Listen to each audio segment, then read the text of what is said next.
Hello, আসসালামু আলাইকুম everyone. কেমন আছেন সবাই? আমার নতুন একটি ব্লগে আপনাদের স্বাগত জানাচ্ছি। আজকে আমি আপনাদের তৈরি করে দেখাবো অত্যন্ত সুস্বাদু, মজাদার, পুষ্টিগুণ সম্পন্ন ব্রোকলি দিয়ে সবজি মিক্স কারি রেসিপি। আশা করছি রেসিপিটি আপনাদের ভালো লাগবে। তো চলুন শুরু করা যাক কথা না বাড়িয়ে আজকে রেসিপি।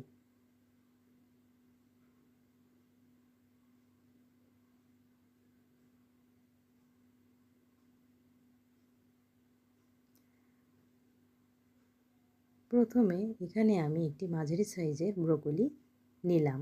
ব্রোকলির ফুলগুলোকে এখন আমি কেটে নেব।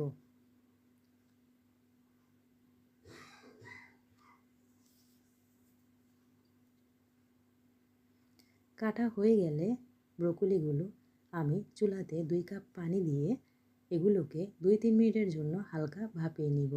ভাপানো হয়ে গেলে চুলা থেকে নামিয়ে পানি ঝরিয়ে নিব। ব্রোকলির সাথে আমি গাজর এবং আলু দেব, তাই গাজর এবং আলুগুলোকেও কেটে নিয়েছি। চুলাতে 2-3 মিনিটের জন্য হালকা ভাপিয়ে পানি ঝরিয়ে নামিয়ে নিচ্ছি।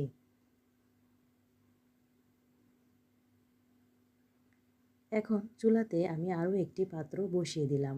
তার মধ্যে দিয়ে দিলাম 2 টেবিল চামচ পরিমাণে সরিষার তেল। ফোড়নের জন্য দিয়ে দিয়েছি 2টি শুকনা মরিচ, সাথে দিয়ে দিলাম মৌরি হাফ টেবিল চামচ পরিমাণে। পেঁয়াজ কুচি দিয়ে দিলাম 2 টেবিল চামচ পরিমাণে। ভালোভাবে নেড়ে চেড়ে একটু লাল লাল করে নিচ্ছি।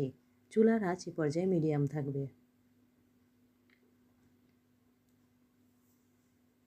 একটু বাদামি কালার হয়ে আসলে আমি এই পর্যায়ে দিয়ে দিচ্ছি বাটা মশলাগুলো।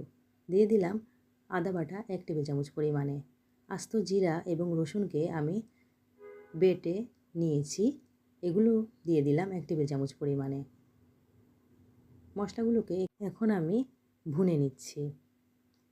ভুনে নেওয়া হয়ে গেলে আমি এই পর্যায়ে অ্যাড করব পাউডার মশলাগুলো।